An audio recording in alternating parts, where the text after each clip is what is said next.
Hello dear students, welcome back to our classroom. കഴിഞ്ഞ ക്ലാസ്സിൽ നമ്മൾ ഡ്രോയിങ്ങിൽ വളരെ ഇമ്പോർട്ടൻ്റ് ആയിട്ടുള്ളൊരു കണ്ടൻ്റ് ആയിരുന്നു പഠിച്ചിട്ടുണ്ടായിരുന്നത്, പേഴ്സ്പെക്റ്റീവ്. ഈ പേഴ്സ്പെക്റ്റീവും വാനിഷിംഗ് പോയിൻറ്റും അറിയാതെ നമുക്ക് ഡ്രോയിങ് ഒരിക്കലും പെർഫെക്റ്റായിട്ട് ചെയ്യാൻ പറ്റില്ല. അപ്പോൾ പലരും ഫ്രീ ഹാൻഡായിട്ട് വരക്കാൻ പറഞ്ഞിട്ടുണ്ടായിരുന്നു. നമുക്ക് ആ ക്ലാസ്സൊക്കെ എടുക്കാമെന്നേ. അതിന് മുന്നായിട്ട് നമുക്ക് ഡ്രോയിങ്ങിൻ്റെ റൂൾസ് ആൻഡ് റെഗുലേഷൻസ് കുറച്ചെങ്കിലും അറിഞ്ഞെങ്കിലല്ലേ നിങ്ങൾക്ക് പെർഫെക്റ്റായിട്ട് ചെയ്യാൻ പറ്റുള്ളൂ. അപ്പോൾ അതുകൊണ്ടാണ് കേട്ടോ. കുറച്ച് കാര്യങ്ങൾ മനസ്സിലാക്കിയെങ്കിൽ നമുക്ക് വലിയ വലിയ പിക്ചേഴ്സൊക്കെ ചെയ്യുമ്പോൾ ആ കാര്യങ്ങളൊക്കെ ശ്രദ്ധിക്കാൻ പറ്റുള്ളൂ. പിന്നെ ഇതെന്ന് പറഞ്ഞാൽ പേഴ്സ്പെക്റ്റീവ് എന്ന് പറഞ്ഞാൽ ഡ്രോയിങ്ങിൽ വളരെ അത്രയധികം ഇമ്പോർട്ടൻ്റ് ഉള്ളൊരു സംഭവമാണ്.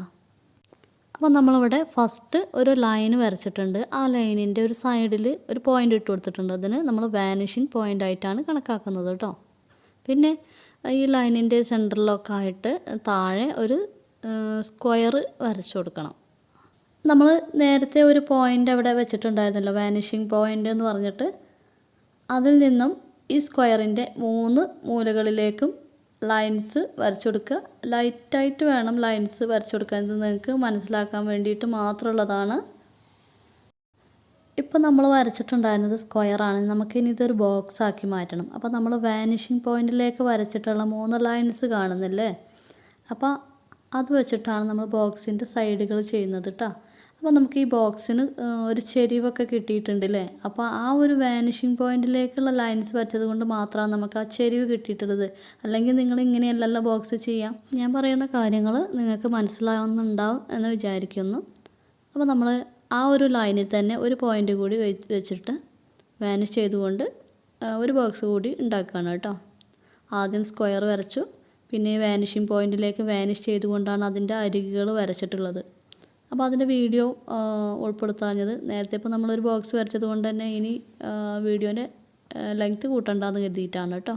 അപ്പോൾ അതുകൊണ്ടാണ് വാനിഷിംഗ് പോയിൻറ്റിലേക്ക് വാനിഷ് ചെയ്യുന്നത് കൊണ്ടാണ് ഈ ബോക്സിൻ്റെ സൈഡിനൊക്കെ ഒരു ചെരിവ്. അപ്പോൾ ഇതേ മെത്തേഡ് വെച്ചിട്ട് തന്നെയാണ് നമ്മൾ ടേബിളും കാര്യങ്ങളും ഒക്കെ ചെയ്യുക കേട്ടോ. അപ്പോൾ ഇത്രയേ ഉള്ളൂ. അപ്പോൾ നമ്മൾ ജസ്റ്റ് ഒന്ന് ഷെയ്ഡ് ചെയ്ത് കൊടുത്തിട്ടുണ്ട്. ഷെയ്ഡിങ്ങിൻ്റെ ക്ലാസ്സൊക്കെ നെക്സ്റ്റ് വരുന്ന വീഡിയോകളിൽ അപ്ലോഡ് ചെയ്യാം. ഓക്കെ. അപ്പോൾ ഇന്ന് നമ്മൾ 1 പോയിൻ്റ് പെർസ്പെക്റ്റീവാണ് പഠിച്ചിട്ടുള്ളത് കേട്ടോ. ഒരേ ലൈനിൽ തന്നെ 2 പോയിൻ്റ് വരച്ച് നിങ്ങൾക്ക് മനസ്സിലാക്കി തന്നേ ഉള്ളൂ. 2 ഓപ്പോസിറ്റ് ബോക്സുകൾ വരക്കുന്ന മെത്തേഡ് കാണിച്ചു തന്നേ ഉള്ളൂ കേട്ടോ. അപ്പോൾ നമ്മൾ ഒരു 3D എഫക്റ്റിലുള്ള ബോക്സ് വരക്കാൻ പഠിച്ചു അല്ലേ.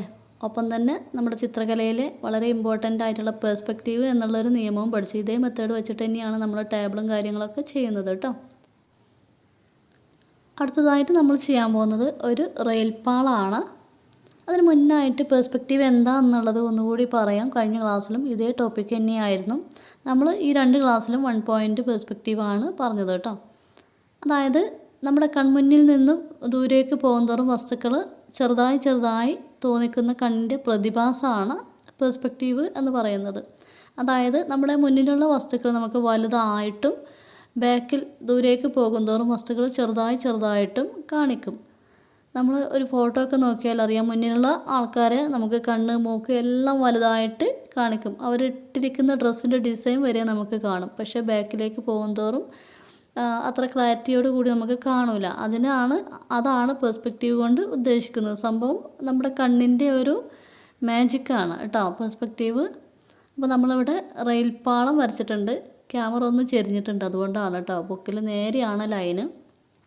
അപ്പോൾ ഈ വാനിഷിംഗ് പോയിൻറ്റിലേക്ക് വാനിഷ് ചെയ്തുകൊണ്ടാണ് റെയിൽ പാളം വരച്ചിട്ടുള്ളത്. ആ റെയിൽ പാളം നോക്കിയാൽ തന്നെ അറിയാം നമ്മുടെ അടുത്ത് നിൽക്കുന്ന ഭാഗങ്ങൾ വലുതായിട്ടും വാനിഷിംഗ് പോയിൻറ്റിലേക്ക് വാനിഷ് ചെയ്യുന്തോറും അത് ചെറുതായി ചെറുതായി വന്ന് കൂട്ടിമുട്ടുന്നതായിട്ട്, ദൂരേക്ക് പോകുന്തോറും കൂട്ടിമുട്ടുന്നതായിട്ട് നമുക്ക് തോന്നിക്കുന്നുണ്ട്. അതേപോലെ തന്നെയാണ് ഇലക്ട്രിക് പോസ്റ്റുകളും.